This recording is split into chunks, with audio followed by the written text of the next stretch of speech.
And that's how my cousin, who was one of the people who was engaged in this smuggling, so one day he was caught out, so he tried to run, but still they managed to shoot him. While the Ugandan people were deprived of the bare essentials, Amin ensured the loyalty of his cronies through the Whiskey Run, a plane packed with alcohol and luxuries which would arrive each week from Stansted Airport. He regularly held lavish parties in his home county-style villa, where he would play the accordion interminably while terrified couples danced. To remind his guests of the price of treachery, he would show them a fridge filled with the severed heads of his victims. Amin was a man of great appetites. He had 18 children by 4 wives. His favorite, Sarah, was a go-go dancer with Amin's own house ensemble, the revolutionary Suicide Jazz Band. But Amin's brutality also extended to his wives. In 1975, the body of his wife Kay was delivered to Mulago Hospital. It had been chopped into pieces. To maintain his terror machine, Amin needed foreign military aid. At first, his troops had been trained by the Israelis, but they pulled out, sickened by his atrocities. Amin then turned to the Arab world for help, but he would not forget how he had been betrayed by the Israelis. When in 1972 Palestinian terrorists massacred the Israeli Olympic team in Munich, he sent this telegram to United Nations Permanent Secretary Kurt Waldheim. Hitler and all German people knew that the Israelis are not people who are working in the interest of the people of the world. And that is why they burnt over 6 million Jews alive with gas on the soil of Germany. The world should remember that the Palestinians, with the assistance of Germany, made the operation possible in the Olympic Village. Idi Amin Dada. On June the 27th, 1976, when Palestinian terrorists hijacked an airliner flying from Israel to France, Amin saw another opportunity for vengeance. He offered the hijackers a safe haven at Entebbe Airport. The Israelis sent a rescue force of 200 soldiers in 4 cargo planes. After flying 2,400 miles, the Israeli force rescued the hostages within 1 hour of landing. Amin was humiliated. The only revenge he could take was shooting the one remaining hostage, along with more than 200 of his senior officials. By this time, Amin's terror apparatus was enormous. Each year, thousands of young men of Amin's tribe were recruited to join his security services, the deceptively titled Public Safety Unit and State Research Bureau. Amin gave them submachine guns and a license to kill. Many saw it as a license to loot and rape as well. The State Research Bureau was an intelligence service, like any government would have in the world. But the trouble with this unit is that it was full of illiterate people who didn't know what the intelligence service is.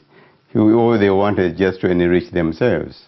So that's why they started killing people so that they can gain rich from that dead person's estate.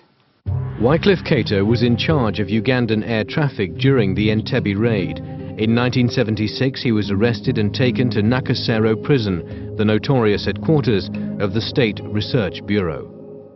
In the evening at 8, the soldiers came, they started beating me up. They took my briefcase, they took my watch, they took my traveler's checks. The purpose of the beatings and the torturing is difficult to tell, because anybody who just beat you, come up and start beating you without asking what wrong you have done. Cato managed to escape. He was lucky. For most of the thousands of prisoners at Nakasero, their stay would end when they were beaten to death with sledgehammers. In 1978, Amin launched an invasion of Tanzania to distract his people from the carnage at home. But Amin's troops had been trained to butcher unarmed civilians. They were no match for the Tanzanian army. As his army dissolved into a retreating rabble, Amin announced a strategic withdrawal. I have withdrawn the troops from Tanzania border. and withdrawing them to the Uganda national border, because I believe in a peace, unity, reconciliation, and love between my neighbors, including Tanzania, and a good understanding. But for once, no one believed Amin's crocodile tears. The Tanzanians crossed the border and invaded Uganda.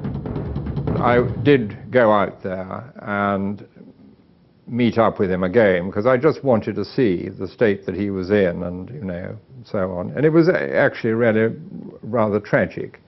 He had taken to the bottle, he was drinking neat creme de cacao. There was a lot of bluff and so on, we'll still defeat them, and I've got battalions behind me, and everybody in the country is loyal to me. There was no truth to it at all. He knew his days were numbered. The Tanzanian invaders took Kampala in 1979. When they liberated Nakasero prison, they found a few prisoners who had survived by eating human flesh and drinking their own urine. They also found a tunnel leading to Amin's villa, where they found a collection of pictures of his torture victims. But Amin had escaped. He fled Uganda to a life of exile. Today, he lives in Mecca, Saudi Arabia, and spends his days eating oranges to combat his ballooning weight. Despite being responsible for the deaths of over 250,000 people, no attempt has been made to extradite Idi Amin or make him pay for his crimes in a court of law. My feeling is that he should be brought back and face the law. And in my opinion, if the law can have him hanged, that would be a good punishment worth all the crimes he committed, in my opinion.